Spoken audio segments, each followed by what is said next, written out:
50 years ago, on March 7th, a tiny town in Alabama made headlines across the world. Hundreds of Americans demanding civil rights left Selma, Alabama, to walk 54 miles to the state capitol in Montgomery. Just blocks from the start, police attacked with billy clubs, whips, and pepper spray. But Fox reporter Charlie LaDuff says it's what happened 2 years earlier that would really touch off that revolution. Here's the Americans.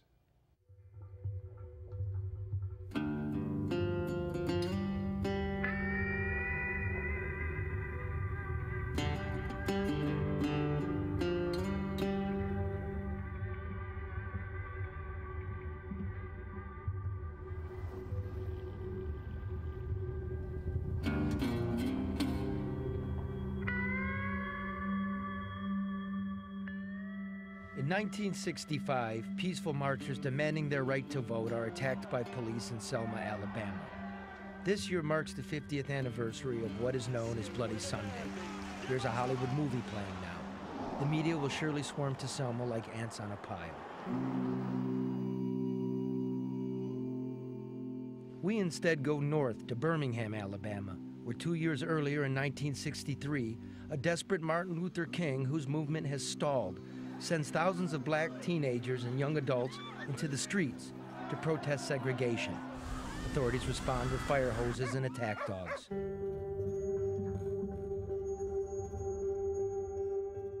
This image runs on nearly every front page in the country. It's considered one of the most iconic photographs of the era. Black teenager, white cop, vicious dog. The photo is said to make President Kennedy sick, and a nation is forced to confront itself. The police was running us with the dogs, and I was defiant because I was always taught you're never supposed to run from a dog. So we ran across the street, we just pushed it, and the water hose was so powerful, it would knock you down. A lot of people got knocked down, pinned us up against the wall. I lost my hearing in my right ear on account of the pressure of the water hose. That was just that powerful. Of all the ones that they arrested, they didn't have enough room for them, so they had them in a fence outside the city jail, and they had to be fingerprinted before they could be bunded out and released. So that was my job. My two brothers, they were at the fairgrounds. They didn't go to jail. They were younger, and they had a large wall, a fence. People would buy bolognas, sandwich, chips, and cookies, and throw it over the fence to them, and they would stand there and catch it. Little children. I have no reason to apologize, because in my eyes, I'd done nothing wrong while I was working. I was just doing a job. Sometime in the fire.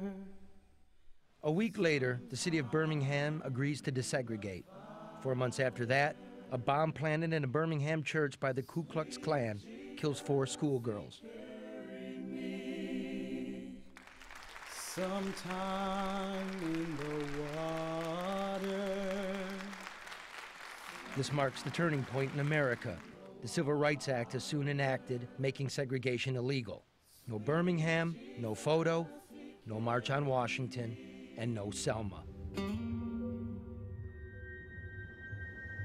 I wanted to find the men in the photograph, ask them how far they think the country's come.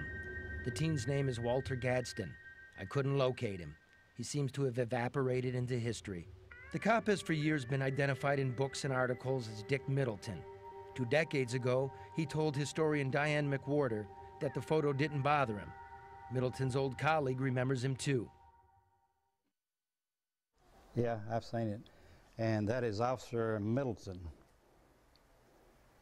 And I don't know, the dog is on the leash, but I got no answer because I wasn't there.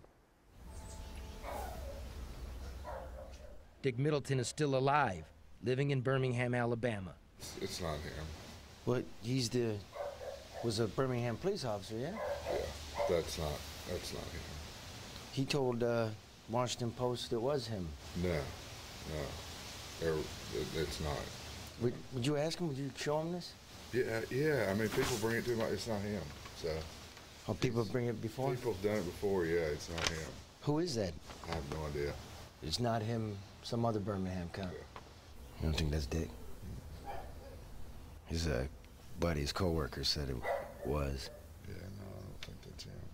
Well, that's 50. What is it? 40 years ago? 50 years ago? Yeah. I didn't think it was him when I looked at it. No, it's not him. So you knew about it too, yeah? The picture? Yeah.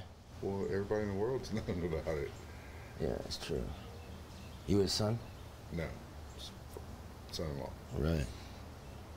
Not him, huh? No.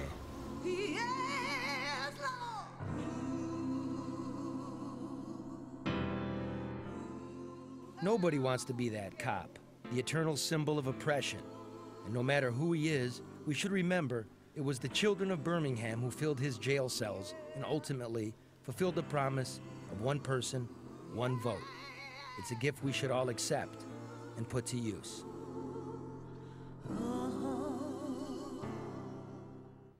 President Obama says he and his family, including daughters Sasha and Malia, will visit Selma, Alabama this next week to honor that 50th anniversary.